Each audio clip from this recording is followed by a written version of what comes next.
મેવાણીની એક ટિપ્પણી અને એના પછી પોલીસ પરિવાર રસ્તા પર વિરોધ માટે ઉતર્યા। હવે જિગ્નેશ મેવાણીના સમર્થનમાં અલગ અલગ જગ્યાએ રેલી થઈ રહી છે। પહેલા થરાદમાં રેલી થઈ, કોંગ્રેસ દ્વારા એ રેલી કરવામાં આવી અને મોટી સંખ્યામાં લોકો રસ્તા પર બેસી અને જિગ્નેશ મેવાણી તુમ આગે બઢો હમ તુમારે સાથ એમ કરી અને બધા જ નીકળ્યા। ગેનીબેન ઠાકોરથી લઈને કોંગ્રેસના નેતાઓ એમાં હાજર હતા। જિગ્નેશ મેવાણીએ પોલીસના પટ્ટા ઉતારવાની વાત કરી, એના પછી બહુ જ બધા લોકો એવું કહ્યું કે માત્ર એવા પોલીસની એ વાત કરી રહ્યા છે જે પોલીસ બેમાની કરે છે, જે હપ્તા ઉઘરાવે છે, જે સારા પોલીસ છે એમને એ નથી કહી રહ્યા। જિગ્નેશ મેવાણીનું એ નિવેદન અને એના પછી થયેલી આખી બબાલમાં દારૂ અને ડ્રગ્સનો મુદ્દો તો ક્યાંય બીજે જ જતો રહ્યો, થઈ રહી છે એમાં રાજનીતિ। અત્યારે જિગ્નેશ મેવાણીના સમર્થનમાં સુરેન્દ્રનગરમાં પણ આવેદનપત્ર આપવામાં આવ્યું છે। દલિત સમાજનું એક સંગઠન છે એ આવેદનપત્ર આપવા માટે ગયા હતા અને સાથે જિગ્નેશ મેવાણીના સમર્થનમાં એમને ઘણી બધી વાત કરી છે, પોલીસ કેવી રીતના હપ્તા ઉઘરાવે છે એની વાત કરી છે। તો ગઈકાલે સુરેન્દ્રનગરમાં જ્યારે આવેદનપત્ર આપવા માટે સમાજના લોકો ગયા ત્યારે શું થયું અને શું કહ્યું એમણે તે સાંભળીએ। જય કિસાન, जय भीम, जय भीम। जिग्नेश भाई तुम आगे बढ़ो, हम तुम्हारे साथ हैं। जिग्नेश भाई तुम आगे बढ़ो, हम तुम्हारे साथ, हम तुम्हारे साथ हैं। जिग्नेश भाई तुम आगे बढ़ो, हम तुम्हारे साथ हैं। दारू मांगे बंद करो, बंद करो। दारू मांगे बंद करो, बंद करो। વાવ અને થરાદમાં જે દારૂબંધી અને પોલીસના પટ્ટા ઉતારવાની વાત કરે છે, કયા પોલીસના કે જે ભ્રષ્ટ છે એના પટ્ટા ઉતારવાની વાત કરે છે। ખરેખર આખા ગુજરાતમાં, આ ગાંધીના ગુજરાતમાં આ ભ્રષ્ટ અધિકારીઓ જે ભ્રષ્ટાચાર કરે છે એના વિરુદ્ધમાં જિગ્નેશભાઈએ પટ્ટા ઉતારવાની વાત કરી છે, બાકી બીજા કોઈની વાત નથી કરી। અને નૈતિકતાવાળા જે પોલીસ અધિકારી છે એની કોઈ વાત છે નહીં આમાં।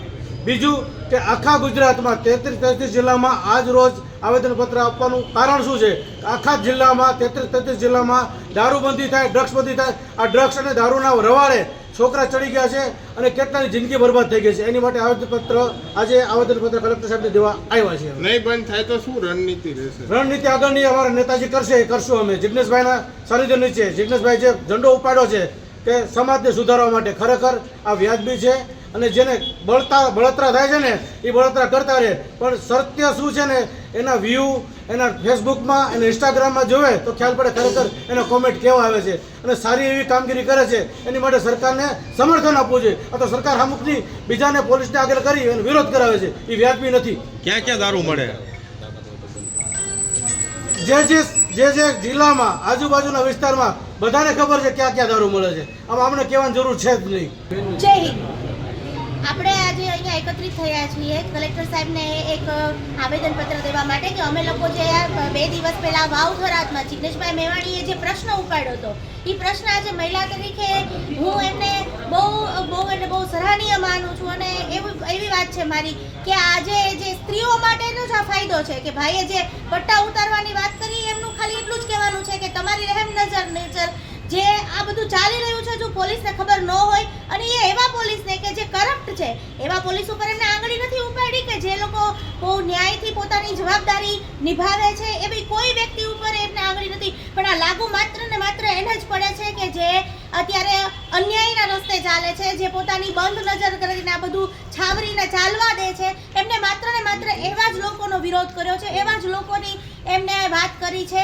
બસ મારું એમને સમર્થન છે અને આજે સમર્થનના ભાગરૂપે એમને સાથ દેવા માટે અમે કલેક્ટરશ્રીને આવેદનપત્ર દેવા માટે। ક્યાં ક્યાં દારૂ મળે? તમે રજૂઆત કરવા આવ્યા છો? દારૂ તો અમને એવા સમાચાર છે કે ભાઈ વઢવાણમાં પણ ઘણી જગ્યાએ, અમારા જ જિલ્લામાં ઘણી જગ્યાએ મળે છે, મારા જ ગામમાં ઘણી જગ્યાએ જાહેરમાં ખુલ્લેઆમ દારૂનું વેચાણ થાય છે, પણ એ પણ એમની જે છત્રછાયા છે એમની નીચે થઈ રહ્યું છે।